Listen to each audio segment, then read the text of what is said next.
Today I'm sharing some common mistakes when it comes to smoking wood and how to fix them, because there is such a thing as too much of a good thing. Hey, I'm James from Smoking Dad BBQ, and today I'm sharing the top 10 mistakes I've made and how to fix them when it comes to great smoke inside of a Kamado. And don't worry about me, that's just a pellet tube providing some smoke for our little intro. It's just fine, we're not committing an actual mistake right now. Let's get started with number 1. So the first mistake that I want to share with you is thinking that all smoke is created equal. And so you might have heard things like white smoke or blue smoke. They're all smoke. I want to smoke my food. Isn't that exactly what I want? And so the answer to that is no, because they're very different types of smoke. You can get white smoke from some fat deposits that are maybe inside of your grill burning, and they put off a white smoke, so it looks like smoke. It does not taste good on your food. Neither does the white smoke from charcoal or smoking wood. More to come on that later in our tips. But for this one, that white smoke is usually a result of wood going through a couple steps of the combustion process. So first, we get the dehydration, right? So depending on how much moisture content is in that wood. If it was fresh wood right off this tree, that'd be way too much moisture, and it's going to be pushing off some white smoke. And that's not the type of smoke that we want. It would just taste like you're eating a wet tree. Go out in the forest in the middle of a rainstorm, lick a tree. That's kind of the flavor that you're going to get from smoking wood at this stage. The next option that's going through here is sort of the gasification of those elements in terms of the wood combusting. And you want to wait till you're up to a higher temperature. And that will all of a sudden go from white, billowy smoke to near invisible. And that is exactly what you want inside of your Kamado Joe. Getting to that nice, clean blue smoke. This is what's going to smell good. This is what's going to taste good. And so if you're ever a little bit unsure in terms of the smoke, just go ahead and do a little bit of a waft test and see how your smoke smells. As funny as that sounds, but if it smells sort of bitter or dirty, that's exactly what your food is going to taste like. And if it's just sweet, taking you back to campfire memories as a childhood, from your childhood, that is good to go. Nice, clean, blue smoke. It'll make all the difference. On to number 2. Okay, so number 2, this is short-term smoke versus long-term smoke. So remember everything I just said about that white smoke? I'm going to go ahead and contradict it right now. So we have some white smoke available inside of our Kamado Joe Classic 3 using that pellet tube smoke. But this doesn't necessarily mean that this smoke is bad. So a pellet tube smoker is never going to be clean blue smoke. It's always going to look just like this. And so what I might use that type of smoke for is a short smoke. So if we were going to cold smoke a bourbon or a cheese or something like that where it's not exposed to the smoke for a long time, we can go ahead and get a little bit of flavor intentionally from something like this pellet tube putting off white smoke, and it's still going to taste good. What's not going to taste good is if we were to continue to a much longer duration. And so, for example, cold smoking a bourbon, anything over 30 minutes is going to be too much. If we did that for 4 hours, all of that bad taste would start to build up, and it would just become something you couldn't drink or wouldn't want to drink. The same is true for smoking your brisket or something like that, where it's going to be a long, low and slow smoke. Since it's going to be exposed to the smoke for a long time, we don't want any of that white smoke. We want that clean, clear blue smoke, as that's going to be something that over the course of a day to 17, 18 hours, depending on the size of your pack or brisket, it's going to build a great tasting bark. Let's move on to number 3. Okay, number 3. So this is about creosote. And so creosote, if you've not heard of that, is not a good thing. It's not a good thing inside of your grill. It's not a good thing inside of you. And so creosote happens from a fire that's usually just getting started and it's not burning clean. And so inside of your grill, it'll leave like a bit of a black tar. inside of your lungs, and it'll do much of the same thing.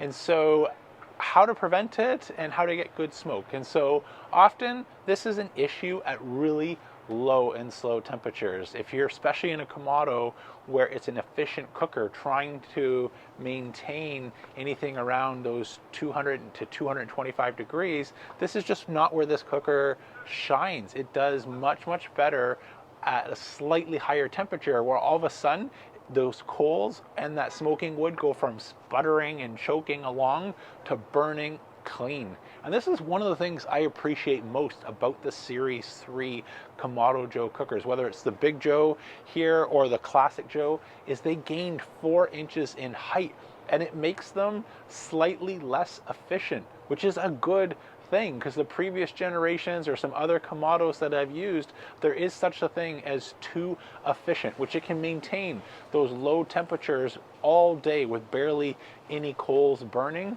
But this is not putting off good smoke, nor is it the kind that you want in your body. So depending on your cooker, make sure you adjust. If you have the old generation, make sure you've got clean coals burning nice and hot before you add your smoking wood, and wait till the smoke dissipates. And if you've got a Series 3 with that extra space, you can go ahead and get away with even hotter, cleaner burning fires, which is why it turns out an incredible smoke ring with and without the slow roller.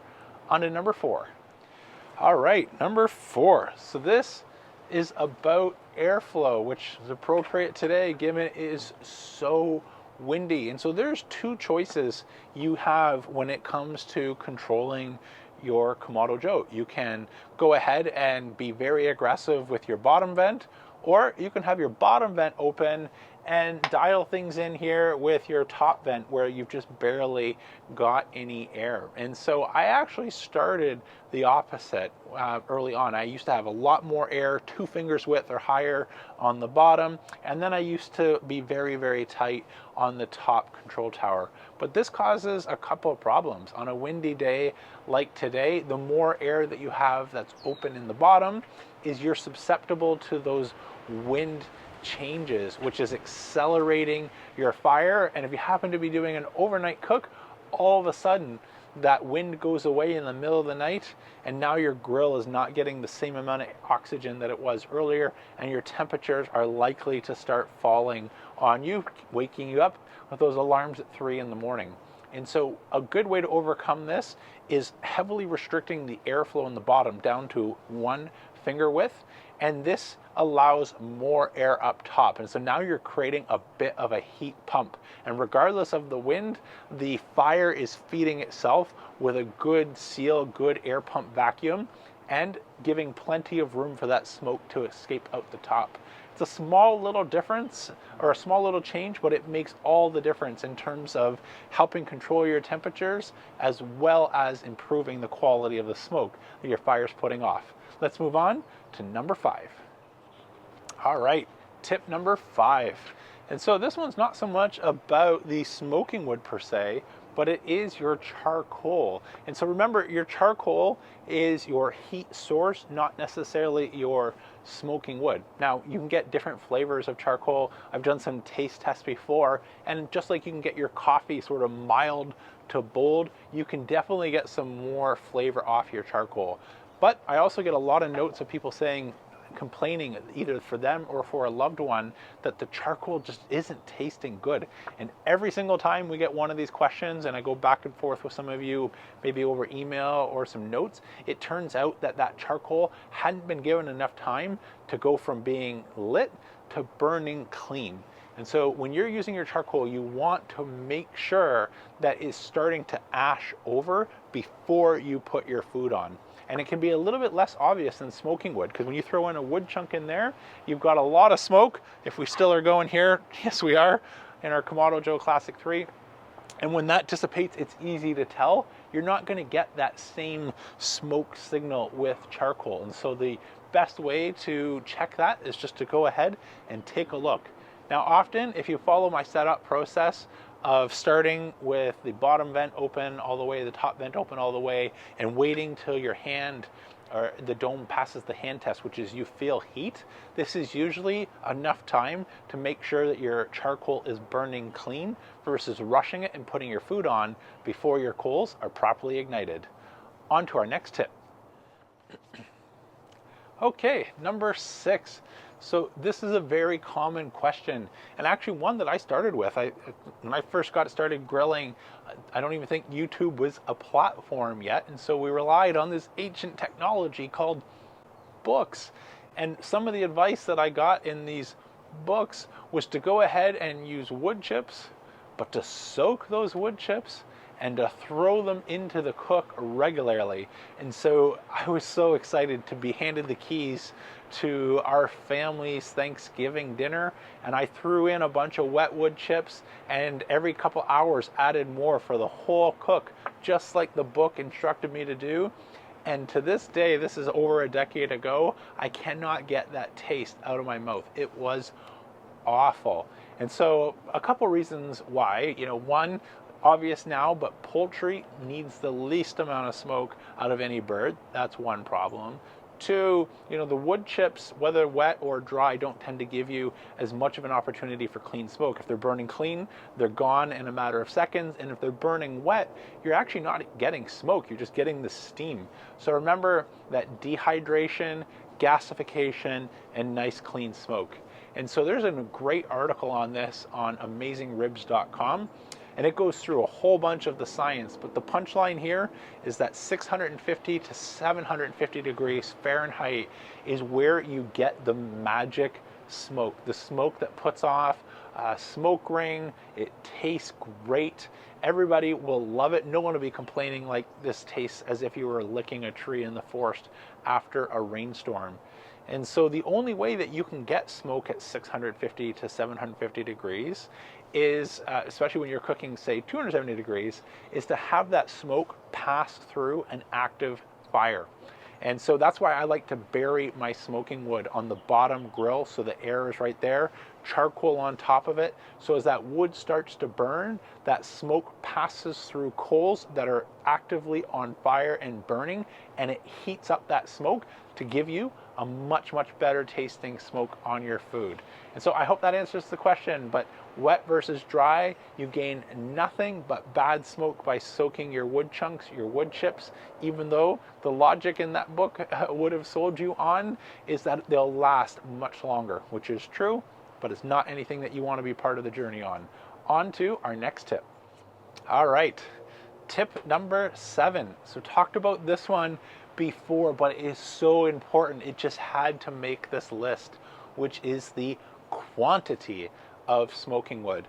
And so a few things can happen really bad if we get the quantity of smoking wood wrong. If we have way too much smoking wood, if we're basically just burning wood, then we have unpredictable fires that are very tough to control. Fires are tough to control as they are. It's a wild element not meant to be tamed. And this is even more true when you go from charcoal to a live fire. And so it either wants to be burning at 1,000 degrees or not at all. And so trying to get your smoking wood to burn clean, you do yourself a big favor by not throwing in too much wood and adding to those problems like smoldering along and giving you bad smoke, or an open bushfire and driving your temperatures way up. And so a general rule of thumb is look at the space inside of your grill basket and try not to exceed any more than 5 to 10% of that is smoking wood. Everything else is charcoal. And so usually for a brisket, if I was doing the Big Joe, I might do an 18-hour brisket with a log. And the classic, that would be maybe 2 larger chunks of smoking wood. And if I'm using the Joe Jr., I have very tiny small pieces of wood that I use in the bottom basket to make sure that I never exceed that 95 to 90% charcoal to wood ratio. Great question. Thanks for asking that, guys. Let's go on to our 8th tip. All right, number 8 is all about placement.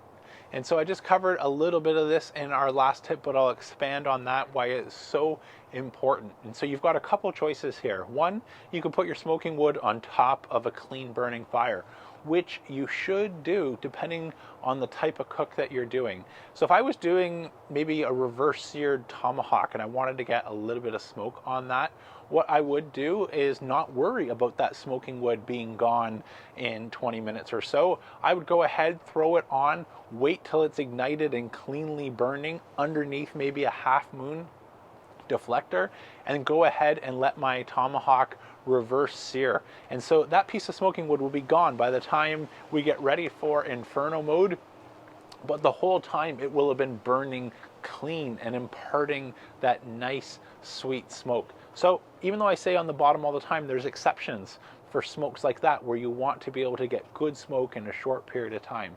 Otherwise, I want that wood to last much longer, and so I'm going to go ahead and place that on the bottom of the grid and then add my charcoal on top of that.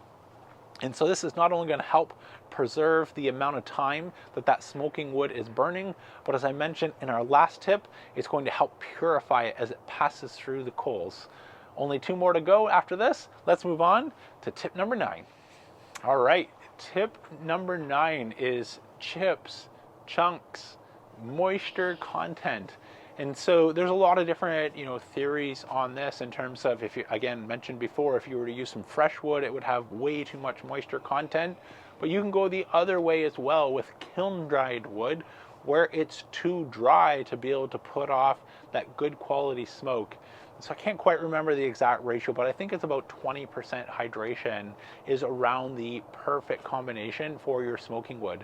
And so that's why I like to find a farm that sells good quality smoking wood that has never seen the light of day with pesticides. So look for smoking wood that's made for pizza ovens or specifically made for your grill versus just, using something that you found locally without that information.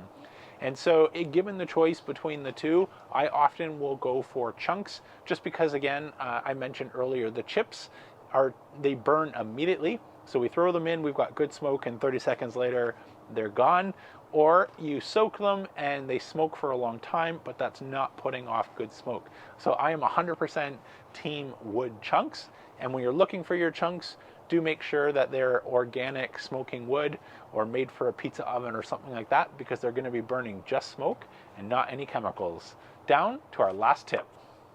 Okay, our last tip is about maximizing your smoking wood in terms of the flavor that it imparts on your meat.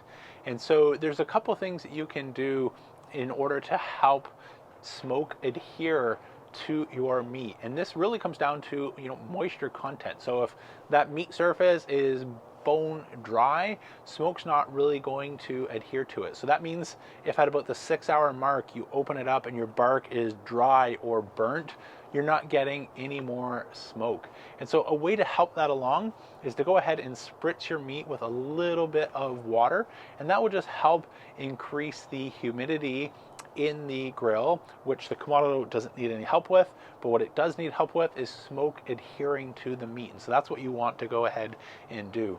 For me, I don't want to use a water pan or any supplemental moisture because the ceramic style grill holds so much moisture that if you add a water pan, it's now just steaming inside there and your bark will never properly form. I've tried that before and it ends up just like mush. And so for a Kamado style grill, this is where you want to start making some of those changes. There's a lot of great advice. Aaron Franklin has a number of great videos, but what works really well on a 1,000-gallon offset smoker is not necessarily what's going to work really well on a Kamado Joe. And even within the Kamado Joe lineup, there's big differences of how I approach the Joe Jr. to the Classic to the Big Joe. And so that's what finding what works for your specific grill is so important. I've used this analogy before, but it's a lot like if you wanted to learn how to parallel park and you watch a YouTube video on how to dock a boat. And so there's forward, there's reverse, there's a steering wheel. But if you watch a video on how to dock a boat and then you go and try and parallel park a car, you're not going to be in much better shape. In fact, you might even be more confused. And same vice versa if you try and watch a parallel park video and then go ahead and try and dock a boat where everything is a little bit opposite. This can be true when you're watching videos on, chefs and great pit masters, very, very talented people, but they're using a completely different smoker, whether that's a pellet grill or an offset or something in between. And so that's why really sort of niching down and understanding your specific grill and the uniqueness and nuance and how it performs, and most importantly, how to get it to perform best, will give you the best overall results. So that's it for today's video. Some of those mistakes were painful to learn at the time, but I'm so glad that I've learned them and can share them with you. I hope that it accelerates your learning curve significantly. I've got a whole playlist called Kamado Joe 101. If this has been helpful for you, there may be some other tips and tricks in those series of videos designed to help you maximize your learning curve on a Kamado style grill. I'll put a link down in the description below to my playlist. You can go ahead and check that out. I hope you really liked today's video. If you did, please let YouTube know by smashing that thumbs up button, and let me know by hitting subscribe to catch future videos. Until next time, I'm James from Smokin' Dad BBQ signing off, and remember, don't be afraid to fire it up.